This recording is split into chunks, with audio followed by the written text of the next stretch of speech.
미국에서도 반응이 나오기 시작했습니다. 미국 국방부는 이재명 대통령 당선에 대해서 대한민국을 방어하기 위한 미국의 약속은 변함이 없다고 밝혔습니다. 이 대통령의 당선을 긴급 뉴스로 타전한 외신들은 새로운 정부의 외교와 대북 정책에 주목하고 있습니다. 워싱턴 연결합니다. 권준기 특파원, 한국 대선 결과에 대해서 미국 국방부가 입장을 냈다고요? 그렇습니다. 미국 정부에서 가장 먼저 이 국방부가 반응을 냈습니다. 피트 누구엔 국방부 대변인은 이재명 대통령 당선에 대한 입장을 묻는 서면 질의에 대한민국 방어와 한미 동맹에 대한 미국의 약속은 철통같이 유지된다고 짧게 답변을 보내왔습니다. 백악관도 조금 전에 서면 질의에 답을 보냈습니다. 한미동맹은 철통 같다는 입장을 재확인하고 중국의 민주주의 국가 개입에 반대한다고 밝혔습니다. 이 중국의 개입 반대 부분이 눈에 띄는 대목인데요. 백악관의 공식 성명도 곧 나올 것으로 보여 중국에 대한 경계 입장이 포함될지 주목됩니다.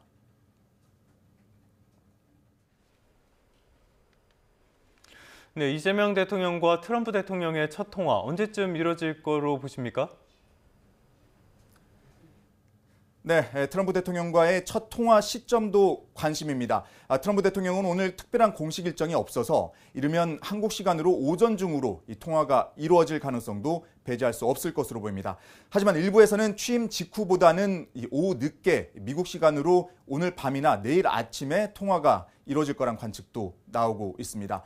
보통 정상 간의 첫 통화는 당선 축하와 상견례 성격이지만 트럼프 대통령 특성상 통상이나 안보 같은 주요 현안을 불쑥 꺼낼 가능성도 있어 보입니다.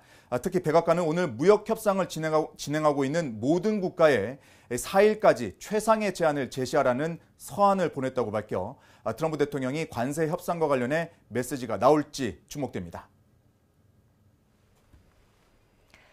대선 결과에 대해서 외신들 반응은 어떻게 나오고 있습니까? 네, 개표 상황을 실시간으로 전한 외신들은 거의 30년 만에 최고 투표율을 기록한 선거로 몇 달간 이어진 정치적 혼란에 마침표를 찍게 됐다고 평가했습니다.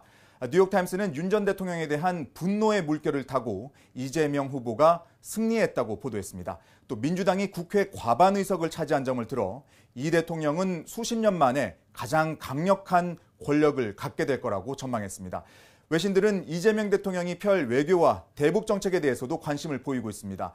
월스트리트저널은 이 대통령이 중국과 미국 간 균형 외교를 원한다며 트럼프 대통령의 중국 견제 정책을 복잡하게 만들 가능성이 있다고 분석했습니다.